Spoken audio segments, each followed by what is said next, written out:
everyone, thank you so much for tuning into my video. It's your girl Sylvie. Thank you so much for tuning into my channel. For those of you that are already subscribed, thank you so much for sticking with me and supporting me. For those of you that haven't, please do like, subscribe, comment, and share this video. So the topic of this video is going to be ego and ego death, and I was really motivated to make this video obviously based on kind of P. Diddy's drama and how much that's affecting him spiritually, mentally, physically, and all that kind of stuff. And I basically just wanted to talk about ego, right? We all know what an ego is. An ego is your sense of self-esteem, your sense of self-confidence, and I think in the Oxford Dictionary, let me see what the Oxford Dictionary says right quick. It says that the psychoanalysis of an ego is the part of the mind that mediates between the conscious and the unconscious, and is responsible for reality testing and a sense of personal identity. So that's a lot packed in that sentence, and let's discuss that, right?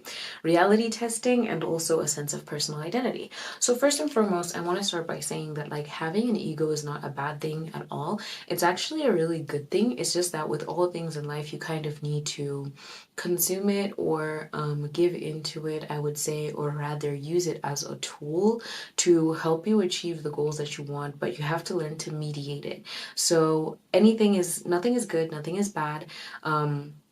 Like I said, with the law of polarity, nothing is good, nothing is bad. Those are the laws of the universe. Things just kind of exist, just on different like polar opposites. So when it comes to having an ego, you kind of always need to make sure that you need to use your ego in moderation, right? All of us have an ego, a sense of self-confidence, a sense of self-identity, and it helps us a lot to achieve our goals.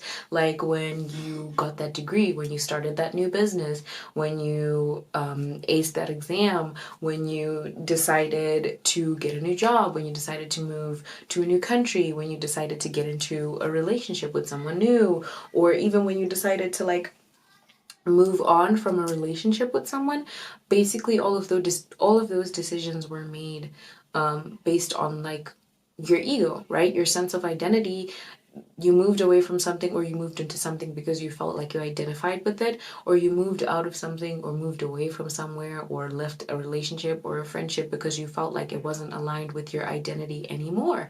And all of that is aligned with your ego. Now, when I say you need to be able to kind of have a healthy balance, I mean a healthy balance between your ego and your spirit, or rather like your heart and your heart center. So like anytime you're kind of driven to achieve anything, it really starts as a desire in your heart. And then you use your ego to kind of like as drive to get you to from point A to point B. So when it comes to people like P. Diddy, or like let's use the P. Diddy example, he was, I think we can all agree that he's a very egotistic person, and he's been on a power trip for so many decades. And the thing with the universe is everything always balances itself out, right? Like this is the law of rhythm that I was talking to you guys about before. So the law of rhythm states that the pendulum swings, right? Meaning that you will experience highs and you will experience lows. But the ego can lead you to believe that you will always be on a constant high. For example, like when people do drugs, right? When people are like indulging in drugs, it's kind of like the same thing. It's like you're on a high and you kind of, when you're high, you never really think it's gonna end. And then when it ends, you kind of feel like, I don't really want it to end. And that's the same thing with your ego. Your ego can honestly really be a drug. And with that being said, I think P. Diddy is definitely going through an ego death, because if you force nature, or if you force the natural laws of the universe, which are the law of rhythm, right? Which means everything vibrates high and everything vibrates low at a certain extent and at a certain point, meaning that you're not always going to experience highs and you're not always going to experience lows. It's kind of like that, right? So you experience highs and you experience lows, and when you're in your lows, that helps you to accelerate into your highs. And I think that's something that we can all relate to. Like, there are points in your life where you've been really depressed, you've been really anxious, you've been really down about yourself, and you've been in uncomfortable situations. And whenever you're in an uncomfortable situation, or when you feel like, oh my God, I hate my job, oh my God, I hate where I live, I hate my relationship, I hate my friends, I hate who I am, the universe is basically just forcing you to evolve and become something else and transform into something else. So instead of looking at those things like, woe is me, why is this always happening to me? Instead of looking at challenges always happening to you or things always happening to you, you need to change your mentality to think like, okay, this is happening for me. And that's how you can kind of shift your ego in a positive way, when you understand that obstacles are not here to deter you in life. They're actually here to help you. Things don't happen to you, they happen for you, and they happen so that you grow and transform and learn lessons and become wiser. But the thing is, when you acquire a certain amount of power and resources in the corrupt world that we live in, like people like P. Diddy and like the elites, these people kind of forget that at the end of the day, no matter how much money and no matter how many resources you have, you cannot escape the laws of nature. So you can't go on a power trip abusing people, killing people, lying to people, manipulating people, blackmailing people for years on end, thinking that there's never going to be any reparations or any justice on the other side of the spectrum, because ego also does that, right? It also affects your sense of reality. So I'm sure in his mind he probably felt like he's justified for whatever he's doing. He probably is like, I made it out of the gutter and I've made so many sacrifices to make so much money, to be the person that I am today. I've done so much shit, I've got so many bodies, basically at the end of the day. And for me to secure myself in this reality that I'm in, for me to secure my identity, I'm that guy that has money, I'm that guy that has power. For me to secure myself in that, he felt the need to like basically infringe on other people's free will, forcing them to do things that they didn't want to do, putting them on drugs, forcing them to have orgies, forcing them to have sexual relations with other people, even like sexually assaulting so many people, like men and women alike. And once you start doing that, trust me, you are going to reap what you sow. There is no such thing in this world as you being able to get away with manipulating somebody else's free will or infringing on somebody else's free will and their rights. Like, the universe remembers, and the universe is gonna get your ass, because trust me, that man is going to jail. That man is going straight to jail. But also, your ego is good in the sense that, like, imagine Michael Jordan, right? Michael Jordan used to suck at basketball in high school. I ain't gonna lie. Like, everybody knew that nigga was trash. But he also got to a point where he accepted that, you know what, I'm actually trash at this sport, but I love this sport and I want to go pro with this. So I just have to practice as much as I can. And he spent hours and he spent so much time working on himself and perfecting the craft and, becoming a star athlete and becoming that person. He transformed. Instead of thinking that, like, oh my God, I suck at this and I just shouldn't play basketball because I'm terrible, and what are the chances of me making it into the NBA, let alone being one of the greats. And now he's the greatest basketball player of all time. Okay? Like, dead or alive. And at the end of the day, that's how you can use your ego to positively reinforce yourself to achieve your goals, right? You wake up every day and you tell yourself that you're the best at what you do. And if you're not the best at what you do, you tell yourself that you're going to practice and you're going to do whatever it takes to become the best at what you do. That's how you positively use your ego. Because there's too many people in the world that get too lost, and they get too lost in the sauce, and they get delusional, and they start believing that what they think about themselves is true, and that's not always true. Like, you need to have a good enough balance between your ego and your spirit to still be a person that's able to take advice, to still be a person that's able to learn lessons, to still be a person that's able to be humble. And what I truly understand about being humble in life is no matter how much you think you're on, or how much you think you're lit, or how much you think you're the shit, you always need to be able to still remain an observer to some extent. Like, you're not your body, you're not your brain, you're not even your heart.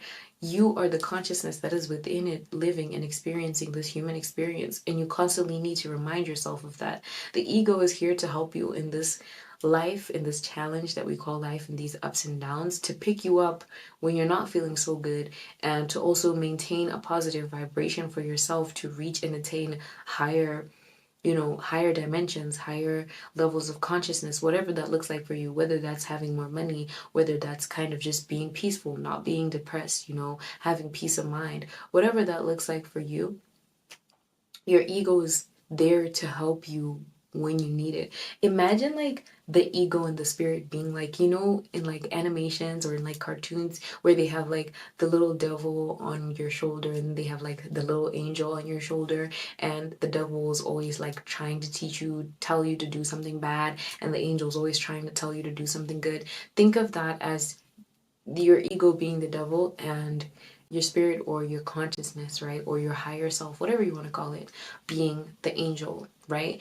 And you can't always just take the angel's advice, because people will take you for a puss, people will disrespect you, people will cross your boundaries, and you can't turn the other cheek every single time. There are times when you need to put your foot down and set boundaries. There are times when you need to walk away from situations, relationships, a job, when you need to move countries, because it's simply your value and your potential are not being realized there. And your ego will allow you and tell you that, you know what, I'm too good for this. And sometimes you are too good for this. And you need to be able to identify and kind of discern when to listen to your ego and when to listen to your spirit. That's why it's always good to have a balanced diet, right? In spirit and in ego. Because if you don't, the universe is going to force you to have an ego death. Every single person in this life has an ego death, right? And more than one time. Like, I'll give you an example of a time that I had an ego death. So I didn't always really have a good relationship with my dad. And I lived with him for a while when I was like 20. I think I would say I lived with him for about a year, like 8 months to about a year. That was like my first time really kind of living in with him, and we had a lot of disagreements. And in hindsight, I would honestly say, because we actually are more alike than I realized, and now I realize it. And then the last time we had a fight, I basically moved out, which I really enjoyed and I really loved. Like, that was my ego telling me that, you know what, you're actually a grown up, and at this point in time, you can afford to fend for yourself, and you can afford to take care of yourself, and you just need your own space and your own, time, and it will be healthy for both you and your dad to kind of just have that space between you guys, so that you can actually learn to love each other and appreciate each other's presence more, because you're not constantly breathing down each other's necks when you're here. Which honestly was one of the greatest decisions I've ever made in my life. Like, living on your own, especially when you're like in your 20s or young, like moving out of your parents' house is an experience that everybody should have. It'll teach you a lot about discipline, a lot about life, and a lot about yourself. Like, you'll really like learn yourself and discover yourself, because you're constantly changing. So it will allow you a moment to just pause and actually reflect a lot on who you are, because now you have no one to monitor you. You can look at your habits. You can see how disciplined you are, what you like to eat, what you like to do, what are your hobbies, because you don't have an authoritative figure telling you what to do, right? Anyways, basically, I moved out, and we had a fight. I think a couple of weeks later, maybe like a month later. Everything was good for a little bit.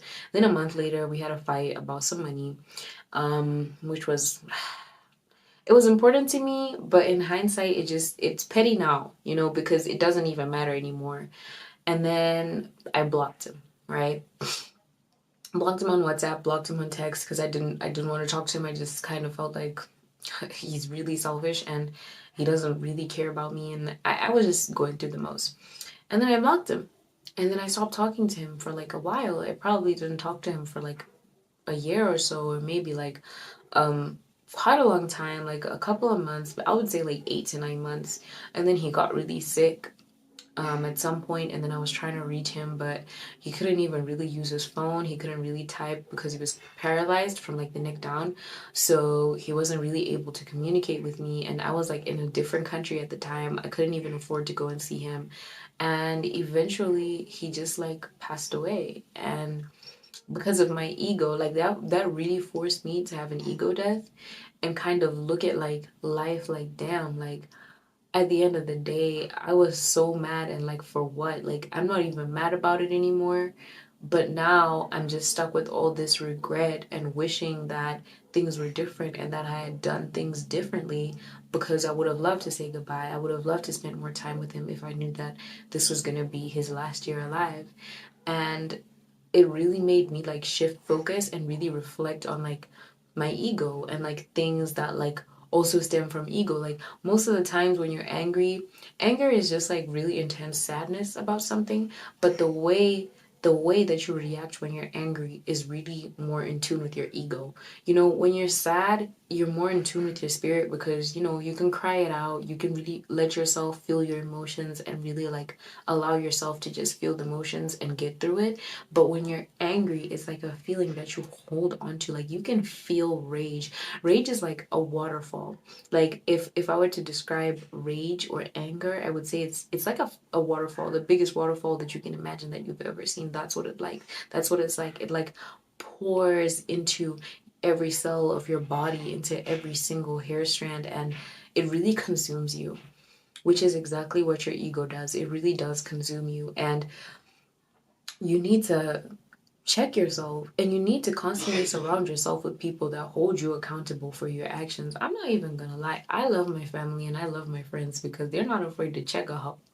They are gonna tell me when I'm wilding, or when I'm doing the most, or when I'm being delusional, because it also helps to have people around you that are so good at like discerning, and people that know you well, even to know you better than yourself sometimes. You know, like I being impulsive, if how to know that your ego is out of balance, right?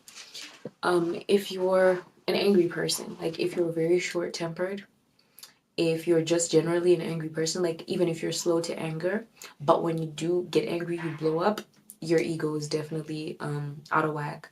If you're the type of person that's very impulsive, like doing impulsive things, like blocking people all the time and then unblocking them and then talking to them. I'm not talking about like, you know, blocking a narcissistic person or like somebody that genuinely did you dirty. That's okay. But you know what I'm talking about. Like blocking somebody, blocking your significant other when you have an argument, only to unblock them, and blocking your significant other because you're angry, and then only to unblock them and then get back together after you just blocked them and broke up with them. Doing things like beating women, you know, being violent, being physically violent, like your ego is out of whack. um Always feeling the need to like criticize others, your ego is not balanced. Always looking for the fault in others, like you can never, if you're like you're constantly always complaining, right? You're constantly always complaining, just not about other people but about your life. You're constantly complaining about your job, you're constantly complaining about where you live, you're constantly complaining about the economic situation, you're constantly, all you do is complain. You can never see anything good. When was the last time you actually wrote down all of the things that you were grateful for? When was the last time you actually just prayed and just thanked the universe, God, Allah, whatever you believe in, for whatever you have? When was the last time that you actually just reflected on everything around you and said, you know what, thank you, Lord? Even if it's as small as, oh my God, I wanted this pillowcase for like 7 months and I finally bought it. Oh my God, like I finished that book and it was so amazing. I'm so thankful for my friend and the conversation we had. Like, everything in life doesn't have to cost money for you to be grateful for it or for you to enjoy it. And in any case, everything that you're looking at right now is money. The fact that you're watching this video is money.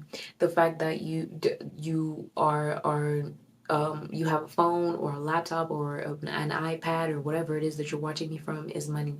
The fact that you have a roof over your head is money. The fact that you have a table to put your things on, a book, a pen, everything around you is money. When was the last time that you were actually just grateful for anything in life?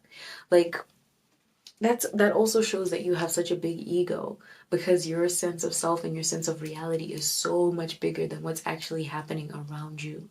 And um ways that you can also balance your ego is kind of like, always remember that like there are people out there that have less than you. There are people out there that are less educated than you, that have never even had a boyfriend or a girlfriend or a partner to love them, and yet you've experienced infinite amount of relationships and partners and had to experience like different people, and you've gotten to experience like watching different TV shows, eating different foods, traveling to different countries. Always remind yourself that life is bigger than you. Like life is so much bigger than you.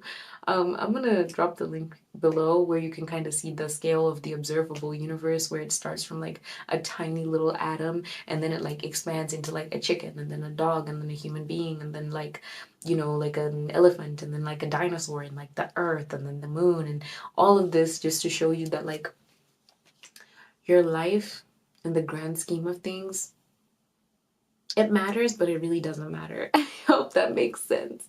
Like it matters, but you are not the most important thing that is going on. And your ego will really shield you and keep you from experiencing such a beautiful life and having so many different beautiful life experiences, because your ego is telling you that, oh, I can't really have a partner that's like, you know, below average of what the beauty standard is in society. Now you're living for the gram. Now you're living for millions of people that follow you, or thousands of people that follow you that don't even know you. Now you're thinking, oh my gosh, I can't use public transportation because what if people see me? I can't eat sada in my bonzo because I'm too bougie for that. I only eat sushi.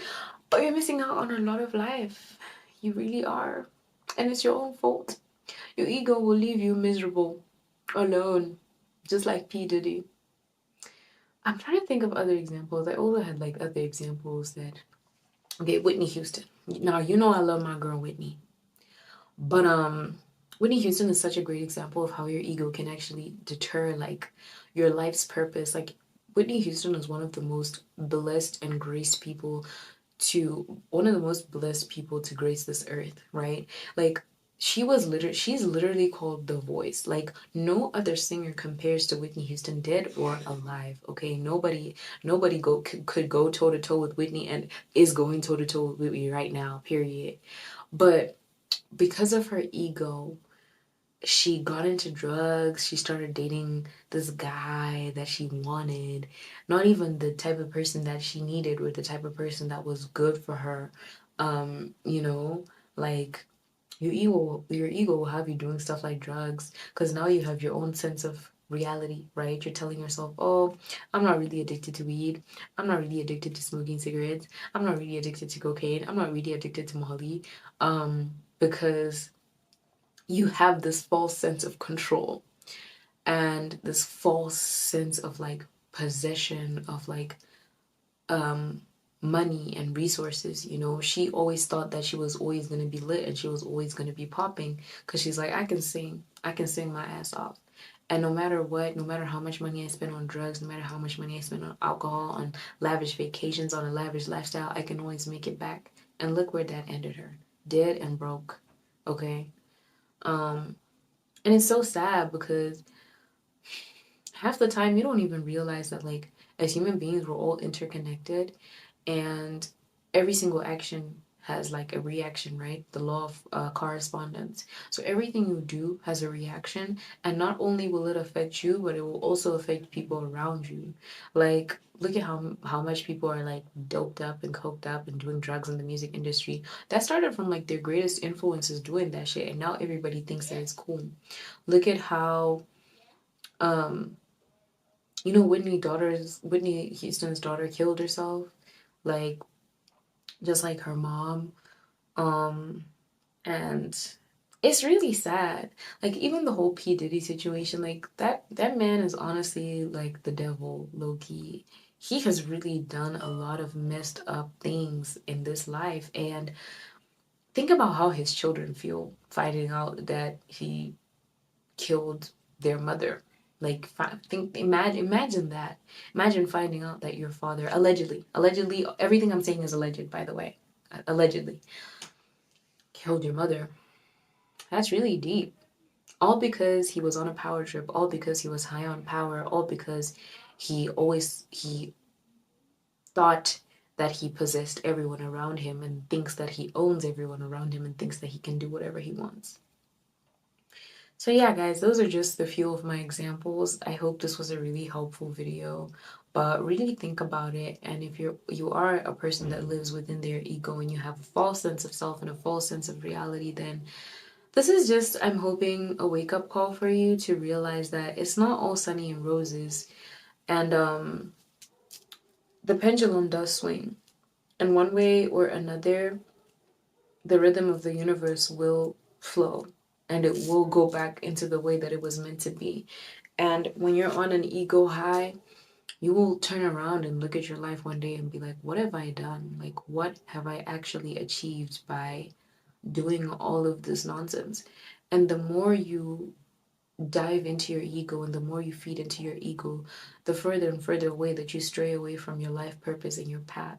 And everybody knows what their life purpose and their path is. You just choose to ignore it, and that little voice in the back of your head is just going to keep getting louder and louder and louder because of the experiences that you're going to have. Like, God gave you a voice for a reason. He gave you a talent for a reason. With the universe or whatever you believe in, right? You've been gifted a gift for a reason, and you not utilizing it is going to catch up with you one way or another. So be wise and remain balanced between your ego and your spirit. Thank you so much for tuning in for this video, y'all. I really enjoyed talking to you guys. If you enjoy my videos, please subscribe to my channel, share with other people that you feel like would enjoy this content or need it. Leave a comment if you guys would like me to talk about anything specific that I've mentioned before in my videos in depth, then by all means feel free to leave it in the comment section. That will be all for this video. Thank you so much for tuning in. I love you guys. I'll catch you next time. Bye.